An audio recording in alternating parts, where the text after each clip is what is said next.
माँ, मैंने तुमसे 1000 बार कहा है कि चिंटू के सामने अपनी ये गंवारी भाषा में मत बोला करो।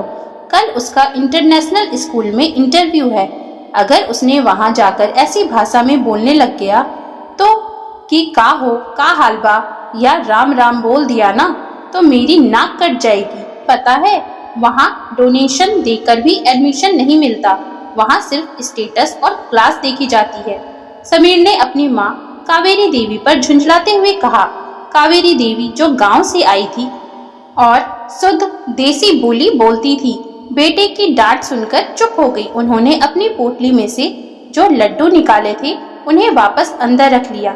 उनका मन था कि पोते को अपने हाथ से बने लड्डू खिलाए और ढेर सारा आशीर्वाद दे, लेकिन बेटे के स्टेटस के आगे उनकी ममता सहम गई। समीर और उसकी पत्नी रिया अपने 5 साल के बेटे आरव, जिसे घर पर सभी प्यार से चिंटू पुकारते थे, उसे पिछले 1 महीने से तोते की तरह रटा रहे थे। से हेलो, से good morning, my name is Aarav. घर का माहौल ऐसा था जैसे कोई मिलिट्री ट्रेनिंग चल रही हो। कावेरी देवी को सख्त हिदायत दी गई थी कि जब तक आरव का इंटरव्यू ना हो जाए वो उससे दूर ही रहे, ताकि उनकी देहाती भाषा का असर बच्चे की क्लास पर ना पड़े।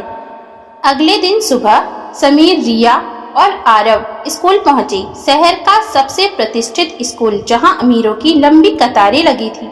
हर कोई इंग्लिश में बात कर रहा था। समीर और रिया नर्वस थे। तभी उनका नंबर आया। प्रिंसिपल का केबिन बहुत बड़ा था। मिस्टर डिसूजा, जो स्कूल के प्रिंसिपल थे और एक सख्त मिजाज के व्यक्ति माने जाते थे, उन्होंने आरव से अंग्रेजी में नाम पूछा, रंगों के नाम पूछे। आरव ने रटे रटाए जवाब दे दिए। समीर और रिया के चेहरे पर मुस्कान थी। सब कुछ प्लान के मुताबिक हो रहा था। तभी मिस्टर डिसूजा ने अपनी पेन नीचे रखी और आरव की आंखों में देखकर पूछा, बेटा, जब आपके घर में कोई बड़ा मेहमान आता है या आप अपने दादा दादी से मिलते हो तो सबसे पहले क्या करते हो? समीर का दिल धक से रह गया। उसने ये तो सिखाया ही नहीं था। उसने बस हाय हेलो सिखाया था। आरव चुप हो गया। समीर ने इशारे से उसे गुड मॉर्निंग बोलने को कहा, लेकिन आरव ने वो नहीं किया जो समीर ने सिखाया था। आरव अपनी कुर्सी से नीचे उतरा। धीरे धीरे चलकर प्रिंसिपल मिस्टर डिसूजा के पास गया और झुककर उनके पैर छुए। फिर हाथ जोड़कर बड़ी मासूमियत से बोला, प्रणाम गुरुजी, राम राम। कमरे में सन्नाटा छा गया। समीर को लगा कि अब तो रिजेक्शन पक्का है। उसे अपनी माँ पर गुस्सा आने लगा कि जरूर छिपकर उन्होंने ही ये सब सिखाया होगा। रिया ने अपना माथा पकड़ लिया, लेकिन अगले ही पल कुछ ऐसा हुआ जिसकी समीर ने कल्पना भी नहीं की थी।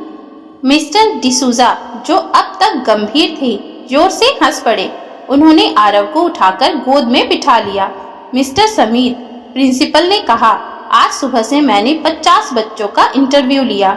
सब रोबोट की तरह हाय हेलो और गुड मॉर्निंग बोल रहे थे, लेकिन आपके बेटी ने जो किया वो हमारी संस्कृति है। ये संस्कार किताबों में नहीं मिलते। समीर हक्का बक्का रह गया।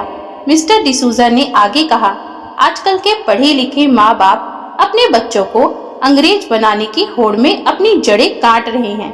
बच्चा अंग्रेजी तो स्कूल में सीख ही लेगा, लेकिन बड़ों के पैर छूना, राम राम कहना, अपनी भाषा पर गर्व करना, ये तो घर से ही मिलता है। कौन सिखाता है इसे ये सब? आरव चहकते हुए बोला, मेरी दादी। वो कहती हैं कि विद्या तो विनय देती है और सबसे बड़ी पढ़ाई झुकना होता है। प्रिंसिपल ने समीर की ओर देखा। आपकी माँ को मेरा नमन कहिएगा। उनका पोता आज सिर्फ इसलिए सेलेक्ट हुआ है क्योंकि उसके पास एक अलग पहचान है। भाषा संवाद का जरिया है, शर्म का विषय नहीं। घर लौटते वक्त गाड़ी में सन्नाटा था। समीर को अपने कहे शब्द याद आ रहे थे। गंवारी भाषा, नाक कट जाएगी।